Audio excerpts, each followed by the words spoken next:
The rainforest. A rainforest is a very wet and warm place. Rainforests have layers. Each layer has its own animals that live in it. Canopy layer. The tops of trees poking out above the forest form this layer. The tree leaves and branches keep most sunlight off the layers below. Eagles, sloths, and monkeys live here. Understory layer. This layer is above the ground. It is shady. Young trees and bushes grow here.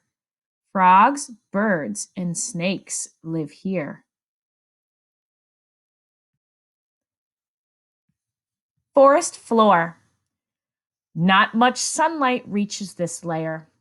Tapirs, jaguars, and beetles live on the brown forest floor. Ants and giant anteaters also live there. Anteaters have been known to eat 30,000 insects in a day. Do you know where the world's rainforests are? This map shows you. Where it's green, there's a rainforest.